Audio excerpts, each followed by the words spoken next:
Buenas, reciban un saludo cordial y fraterno. Mi nombre es Tamar Montilla y desde la Dirección de Educación y Desarrollo Cristiano queremos compartir con ustedes un tema de mucho interés.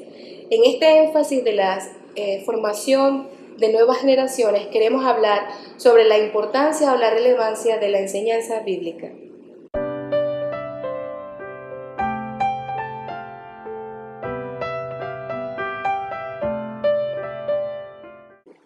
En esta ocasión vamos a compartir un tema que puede ser de mucho interés: las nuevas generaciones, retos para la enseñanza bíblica. La infancia tiene sus propias maneras de ver, pensar y sentir. Nada hay más insensato que pretender sustituirlas por las nuestras. Esta es una expresión que pertenece a Jean-Jacques Rousseau, un pionero en el pensamiento novedoso para la atención de la niñez. La formación de una generación de impacto es el énfasis que actualmente desarrolla la Convención Nacional Bautista. En tal sentido, sería bueno considerar qué es o qué entendemos por una generación emergente, determinar a su vez cuál es la relevancia para la obra bautista, así como también tratar de medir las implicaciones prácticas en ámbitos distintos como la educación cristiana, las misiones, la articulación de los esfuerzos desde diferentes instancias y cuáles son las alternativas de formación y o capacitación para los obreros en esta y en otras áreas. Las generaciones de impacto, este término, así también como el término nuevas generaciones, se ha acuñado recientemente para hacer referencia a las personas, tanto niños como jóvenes y adolescentes, que se están levantando en medio de una generación que es totalmente diferente a la que ellos tienen en sus formas de pensar, actuar y reaccionar. Algunas de sus características, o las características más importantes que pudiéramos señalar en este momento, son las siguientes.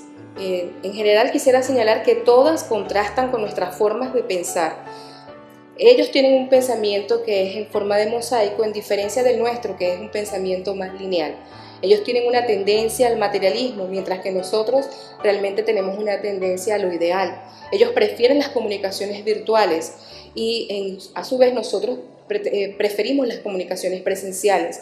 Hay una tendencia en ellos hacia el individualismo, en contrapartida a nosotros que preferimos el sentido colectivo, compartir en lo colectivo. Ellos tienen un gusto por el placer, lo cual definen algunos hedonismo, mientras nosotros somos más espirituales.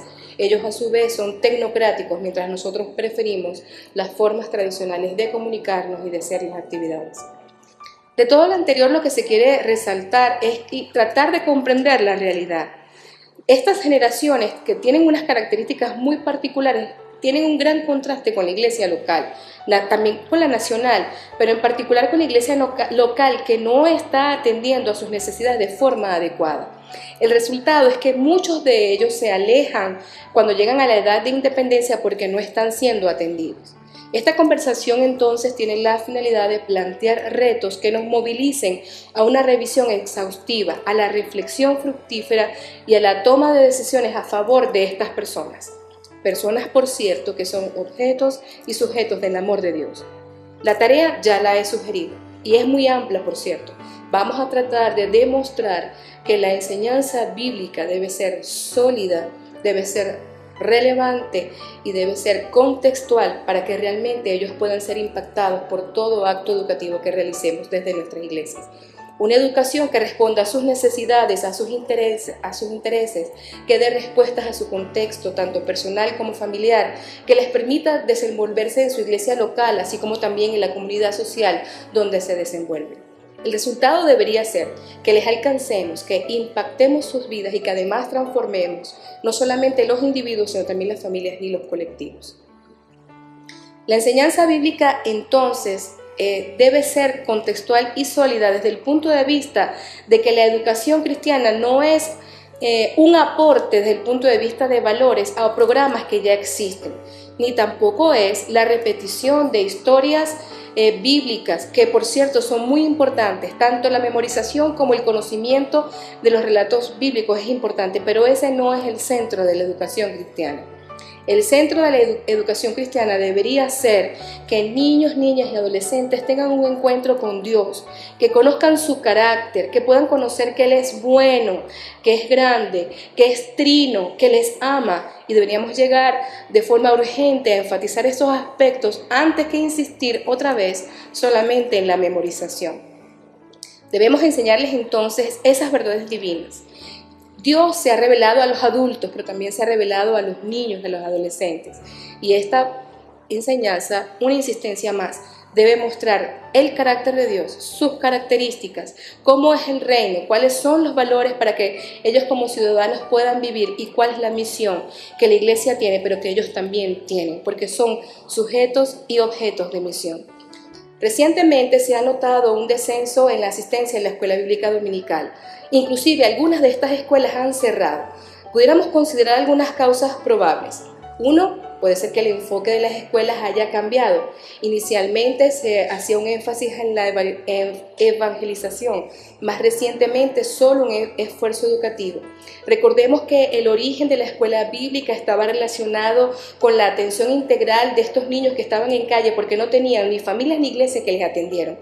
Hoy probablemente muchos niños y adolescentes vayan a nuestra escuela bíblica, pero ni son atendidos adecuadamente ni se les manifiesta la posibilidad para que ellos tengan una experiencia personal con Dios como Salvador, ni se les atiende de forma integral, de forma completa. Solamente hacemos énfasis en que memoricen.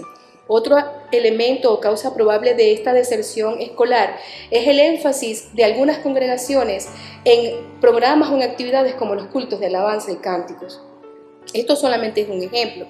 Tanto cultos de adultos como cultos infantiles es bueno que contengan elementos como música en vivo, videos, dramas. Esto por supuesto les hace más atractivos y entretenidos. Probablemente niños y adolescentes y también hasta jóvenes puedan ser captados por estas formas de presentar el culto. Sin embargo, la escuela bíblica probablemente no sea tan creativa, ni pertinente, ni significativa, y por esa razón ellos no sean atraídos a estar en ella. Entonces, lo que se sugiere es que exista un equilibrio adecuado entre los programas en las diferentes áreas, que la iglesia pueda tener un equilibrio para atender su enseñanza como su adoración. El programa de la iglesia local a veces está tan cargado de actividades que compiten con el tiempo de los miembros de sus iglesias que en muchas ocasiones ellos no pueden asistir a la escuela bíblica. Como ya se ha dicho, es importante que la actividad de la iglesia gire en torno a algunos aspectos importantes. La enseñanza bíblica debería ser uno de ellos. Hoy día la escuela bíblica se esfuerza por justificar su existencia compitiendo con otras actividades que llenan el calendario. Inclusive puede ser que hasta líderes y la iglesia en general no vea la relevancia de una educación bíblica que pueda proveer espacios para integrar conocimientos, para proveer experiencias y para orientar el comportamiento de cristiano. Todo lo anterior básicamente ha referido a solamente un programa de la educación cristiana, que es la escuela bíblica. Pero ¿qué tal si pensamos un poco en otras formas de educar cristianamente? ¿Qué tal si revisamos, por ejemplo, lo que ocurre con la escuela bíblica de vacaciones? ¿Son solamente planes vacacionales respondiendo a una tendencia actual? ¿Qué pasa con las reuniones de estudios bíblicos? ¿Son intencionados de acuerdo a las necesidades de los asistentes y guardan concordancia con el propósito de la iglesia establecido en la palabra? ¿Qué pasa con los esfuerzos de capacitación? Capacitamos para servir, para proclamar, para educar, para comunicar, para adorar. ¿Y qué hablar de los espacios no convencionales? Nos atrevemos a enseñar desde el área de cuna, desde el culto infantil, desde pequeños grupos de alcance para niños y adolescentes, a través de escuelas de deportes, escuelas de valores, escuelas de artes y oficios, escuelas de música y otras opciones. Igual podríamos preguntarnos similar para los programas discipulares. Entonces, como iglesias, ¿cómo respondemos en cuanto a la relevancia de la enseñanza cristiana para la iglesia de hoy? Quisiera invitarles a responder esta pregunta con otro planteamiento. Pudiéramos estar pensando en las bondades o en los beneficios de la enseñanza bíblica, de la cual hemos hecho tanta mención.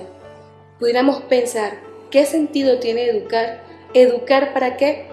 queremos como adultos que nuestros niños y adolescentes sean hombres y mujeres maduros, para ello es bien importante que nos esforcemos entonces en formar el carácter cristiano, en proveerles algunas experiencias para que ellos puedan tener una vida de devoción hacia Dios y que además se exprese en las relaciones con los demás, que ellos tengan elementos para relacionarse de forma sana y adecuada con sus hermanos y con el prójimo en general, y que a su vez tengan elementos de decisión en la vida cotidiana.